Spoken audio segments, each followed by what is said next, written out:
के प्रधानमंत्री को प्रोटोकॉल तोड़ के कतर के अमीर शेख तमीम को रिसीव करते हुए देखता हूं, जब मैं सऊदी के क्राउन प्रिंस मोहम्मद सलमान को प्रधानमंत्री जी को गले लगाते हुए देखता हूं, तो सोचता हूं कि काश प्रधानमंत्री जी अपने देश के गरीब भारतीय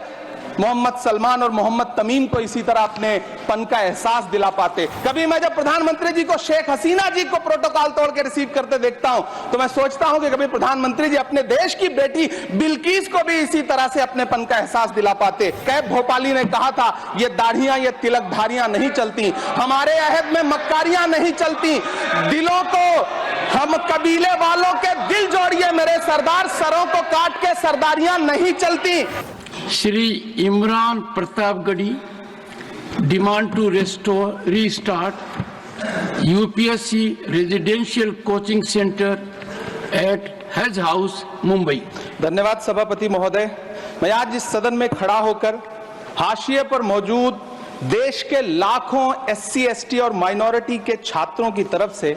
यूपीए की चेयरपर्सन रही श्रीमती सोनिया गांधी जी और पूर्व प्रधानमंत्री डॉक्टर मनमोहन सिंह साहब को सैल्यूट करूंगा,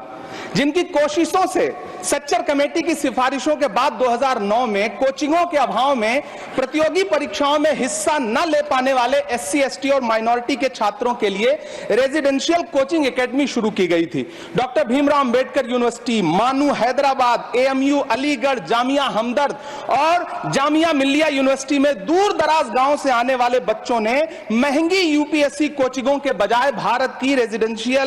सरकार की रेजिडेंशियल कोचिंग एकेडमी में एडमिशन लेना शुरू किया और उनके प्रतियोगी परीक्षाओं में जाने के सपने पूरे होने लगे। इसी से प्रभावित होकर मुंबई के हज हाउस में 2009 में एक कोचिंग सेंटर शुरू किया गया, जिसके लिए सरकार से कोई फंड नहीं लिया गया, बल्कि हाजियों के रजिस्ट्रेशन फीस और सर्विस चार्जेस से बनने वाले हज कमेटी के कॉर्पस के एक हिस्से से इसे शुरू किया गया। तकरीबन 10 साल शानदार तरीके से चलने वाले इस कोचिंग सेंटर के रिजल्ट भी बढ़िया रहे। कई IAS दिए, IPS दिए, महाराष्ट्र की स्टेट सर्विसेज में बच्चे सिलेक्ट होने लगे। फिर आया कोविड, पहले सीटें घटाई गईं और फिर तत्कालीन अल्पसंख्यक मंत्री महोदया को मौका मिला और उन्होंने 2023 में इस कोचिंग सेंटर को बंद कर दिया। वो सैकड़ों छात्र जो हर साल इस कोचिंग सेंटर से फायदा उठा रहे थे, एक झटके में उनके सपने चकनाचूर कर दिए गए। सभापति महोदय, मैं जब देश के प्रधानमंत्री को प्रोटोकॉल तोड़ के कतर के अमीर शेख तमीम को रिसीव करते हुए देखता हूं, जब मैं सऊदी के क्राउन प्रिंस मोहम्मद सलमान को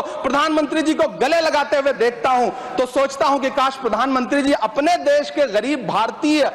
मोहम्मद सलमान और मोहम्मद तमीम को इसी तरह अपने पन का एहसास दिला पाते। कभी मैं जब प्रधानमंत्री जी को शेख हसीना जी को प्रोटोकॉल तोड़ के रिसीव करते देखता हूं, तो मैं सोचता हूं कि कभी प्रधानमंत्री जी अपने देश की बेटी बिल्किस को भी इसी तरह से अपने पन का एहसास दिला पाते। कभी कैब भोपाली ने कहा था, ये दाढ़ियां ये तिलकधारियां नहीं चलती, हमारे अहद में मक्कारियां नहीं चलती, दिलों को